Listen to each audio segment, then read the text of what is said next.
getting ready to see. Many of us, when we talk about God, there's some people that question God because they can't see him. Some people question the existence of God because they say they've never laid eyes on him. Well, we can't really help them with that, but I would dare say if they would but look around, they would see evidence that God does exist.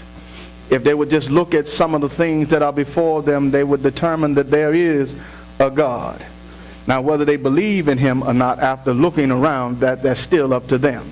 But I would declare to you that there's some times that we have to see some things. Amen. Many of us, what's that state that they say we have to be from in order to show me state? Well, folks say you got to show me. Well, there's sometimes when God will do just that. He will show you what he's doing. He'll show you what he's doing. He'll show you where he's doing it. God will show you the work that he is involved in. And when he does that for a reason. And I want to walk through the text this morning that we might understand what it is that we're getting ready to see. Amen. Sometimes God has to allow us to see his movement in order to build our faith. And see, what they saw as they were getting ready is what we will see as we move with the Lord. And first off, I began to see in verses 1 through 11 that they saw God already moving. When you look at that text, you'll find that in Jericho, the two spies saw God was already at work.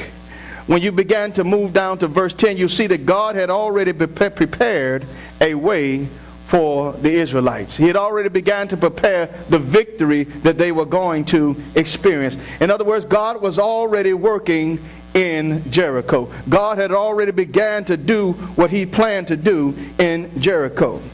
In verse 10 it says, "For we have heard how the Lord dried up the water of the Red Sea for you." When you look at that, it lets you know that somewhere along the way, the inhabitants of Jericho found out about the true and living God of Israel. Somewhere along the way, they found out about this God that they had been serving on the other side of the waters. They found out about the God that the Israelites had been serving, and they found out that he was not just any kind of God. They found out that he was a mighty God. They found out that he was a just God. They found out about the God of Israel. And not only did they find out about the God of Israel, but they found out that there was an ensuring. In other words, they were being made certain about these things. When I began to look at verse 11, the first part of it, it says, "Soon as we had heard these things, our hearts did melt. Neither did there remain any more courage in any man." God began to ensure these two spies about what was going to take place. He began to ensure them by showing them what he was going to do. He began to ensure them by allowing them to see that he was already at work. And not only that, he was also convincing them that he was already moving. He was convincing them that he was already at work. You see, these spies and the Jericho inhabitants were convinced. The Jericho inhabitants were convinced before the spies even got there. Isn't that something? Your enemies are convinced before you even show up that God is moving in your life.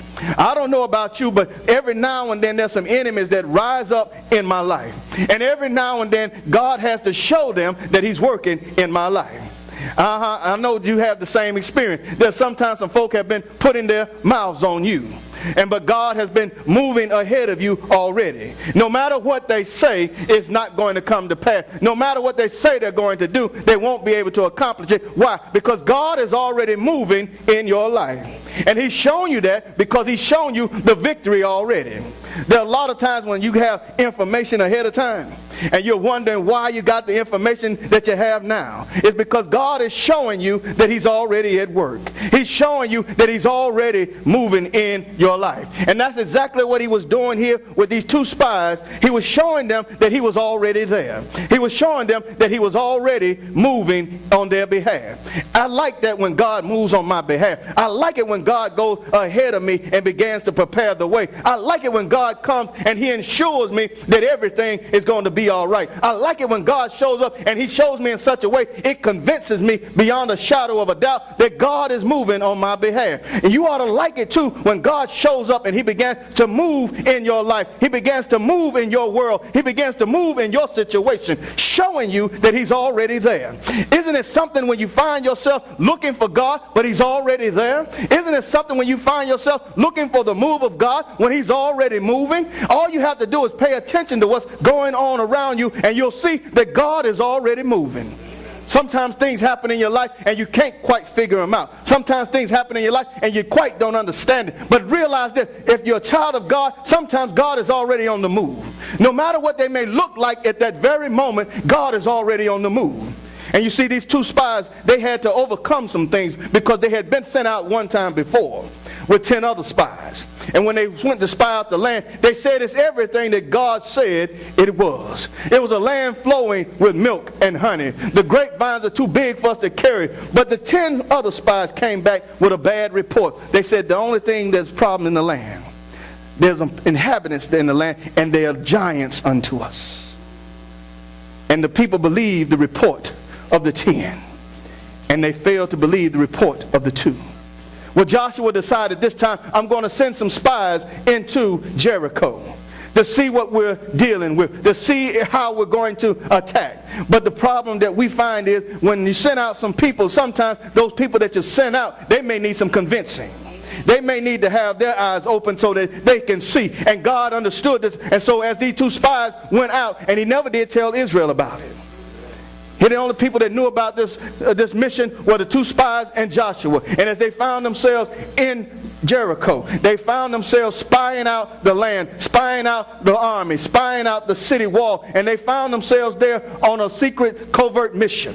And as they found themselves there on that mission, they began to see that God had already showed up. They began to see that God was already moving in Jericho. They began to see that God was already fighting on their behalf. They began to see that God had already prepared the victory for them. They began to be sure about that thing, and they began to be convinced about that thing because of what was said unto them.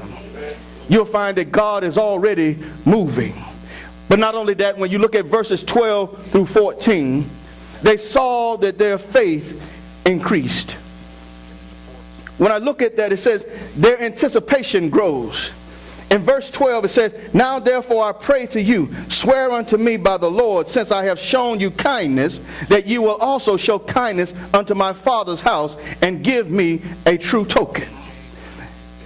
What this harlot was telling them was, we are sure that you're going to overtake us. We are sure that you're going to defeat us. We are sure that we won't be able to stand up against you. And these 2 spies should have begun to have an anticipation that growed on the inside of them. These 2 spies should have had some type of anticipation of the victory that is yet to come. And not only did they experience an anticipation of growth, but they experienced an expectation in their growth and their expectation. They began to request mercy from them in verse 13.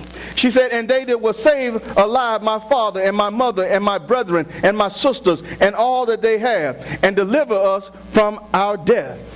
They wanted them to have mercy on it. Rahab was telling these 2 spies, have mercy on us when you come back. When you come back to destroy the city of Jericho, we want you to have mercy on me and my family. We want you to have mercy on us. These 2 spies began to have an expectation, and their expectation began to grow. Not only did they have that anticipation of what was going to take place, but that expectation began to grow in them as well. And not only did their expectation grow, but it said their assurance began to grow. They were seeing what God could do with their own eyes.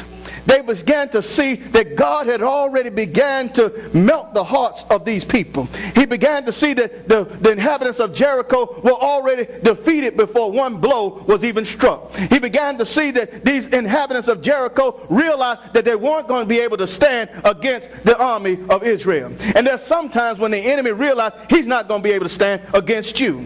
And it ought to increase your faith, because some things happen in your life, and because they happen in your life, you saw God move for yourself. And the thing that it should do the most is increase your faith. And it should increase your faith in God. It should increase your trust in God. It should increase your hope in God. It's a shame that if you see God moving in your life and your faith doesn't increase. If God is moving in your life, the first thing that ought to change is your faith. If God is moving in your life, the second thing that ought to change is your trust in him. If we began to realize that God is moving and that we can believe in him and that we can trust in him, my faith ought to increase because of the things that I've seen him do. You remember you had no money in your pocket, but the bills kept getting paid somehow. That was God moving already. Remember how some situations didn't look like they were going to work out, but they worked out for your good because God was already moving in the situation. He allowed you to see how he was moving. He allowed you to see where he was working. And because of that, your anticipation grew upon what he was going to do. And because of that, your expectation grew because you knew that you had a mighty God working on your behalf. And because of that, your assurance grew. I'm assured that God is working in my life. I'm sure that God is moving on my behalf. I'm sure that God is going to work all things out for my good. I'm sure that God is going to bless me. I'm sure that God is going to make me a new creature. I'm sure that God is going to give me the promised prize that he has for me in glory. I'm sure about that thing. How can you be so sure, John? Because my faith has increased. And because my faith has increased, my trust has increased. And because my trust has increased, I'm going to put it all in God. I'm going to let him know that he is the source of my life. I'm going to let him know that he is the head of my life. I'm going to let him know that he is the reason that I exist. I'm going to let him know that my faith is in him and him alone. My faith will increase.